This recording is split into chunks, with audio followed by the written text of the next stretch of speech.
వ్యవసాయ సహకార పరపతి సంఘం జైతాపూర్లో నేడు మనం ప్రభుత్వ కొనుగోలు కేంద్రం ఏర్పాటు చేయడం జరిగింది. ఇందులో భాగంగా మనం ఈరోజు ఈ కార్యక్రమం ఈ రోజు నుంచి మనకు కొనుగోలు కేంద్రం ఉంటుంది కాబట్టి రైతులందరూ ఈ సన్న సరుకును తీసుకొచ్చి పంట చేయాల్సిందిగా మేము ఈరోజు ప్రారంభించడం జరిగింది. కాబట్టి సన్న సరుకు మనం ఏ గ్రేడ్ వచ్చేసి 2320, కామన్ వచ్చేసి 2300, మరి దీంతో పాటు సన్న సరుకుకు 500 బోనస్ కూడా ఉంటుంది. కాబట్టి రైతులు ఈ కొనుగోలు కేంద్రాన్ని సద్వినియోగం చేసుకోవాలని కోరుతున్నాము.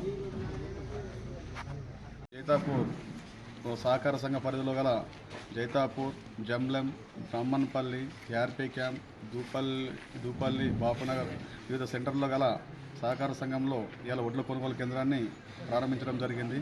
ఈ వడ్ల కొనుగోలు కేంద్రం ఆల్రెడీ వరి కోతలు స్టార్ట్ అయినాయి, వారం రోజుల క్రితమే స్టార్ట్ అయినాయి. ఆల్రెడీ ఇప్పటికే ఒక 10-15 రోజుల వరకు రైతులు ఎండబెట్టడం జరిగింది. కలెక్టర్ గారు ఇదివరకే మా సీఈఓలకు, ఎంఆర్ఓలకు మీటింగ్ పెట్టి వడ్ల కొనుగోలు కేంద్రాలు స్టార్ట్ చేయండి, ఆల్రెడీ గన్ని బ్యాగ్స్ పంపించడం జరిగింది.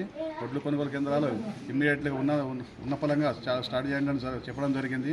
అదేవిధంగా రైతులు ఆల్రెడీ ఇప్పుడు 15 నుంచి 20 రోజుల మా పరిధిలో గల రైతులు 20 రోజుల వరకు ఎండబెట్టి ఆరబెట్టి కుప్పలు చేయడం జరిగింది. దీన్ని దృష్టిలో ఉంచుకుని రైతులు మాకు ఎండబెట్టడానికి స్థలం ఇబ్బంది అవుతుంది కాబట్టి ఎండినట్టు వెంటనే అలాట్మెంట్ తీసుకుని పంపించండి అని రైతులు ఇలా చెప్పడం జరిగింది. దానికి అనుగుణంగా మేము ఎంఆర్ఓ గారికి చెప్పి, జేసీ గారికి చెప్పి అలాట్మెంట్ కోసము చెప్పడం జరుగుతుంది. కావున జేసీ గారు కొద్దిగా దీన్ని దృష్టిలో పెట్టుకుని మా బోధన్ పరిధిలో బోధన నియోజకవర్గంలో అడ్వాన్స్గా కోతలు రావడం వల్ల దీన్ని దృష్టిలో పెట్టుకుని త్వరితగతిన కొద్దిగా రైస్ మిల్ అలాట్మెంట్లు ఇచ్చి ఈ వడ్లను త్వరితగతిన రైస్ మిల్లకు పంపించడం చేయవలసిందిగా కోరుచున్నాము. అదే రకంగా ఇప్పటి వరకు ఈ కాంగ్రెస్ గవర్నమెంట్ ఫస్ట్ ఈ సీజన్లో వడ్లు కొనుగోలు కేంద్రాలు అంటే వరి కోతలు స్టార్ట్ అవ్వకముందే వడ్ల సంచులు పంపించి వడ్లు కొనుగోలు కేంద్రాలు స్టార్ట్ చేయమన్నది రైతుల్లో హర్షించదగ్గ విషయము.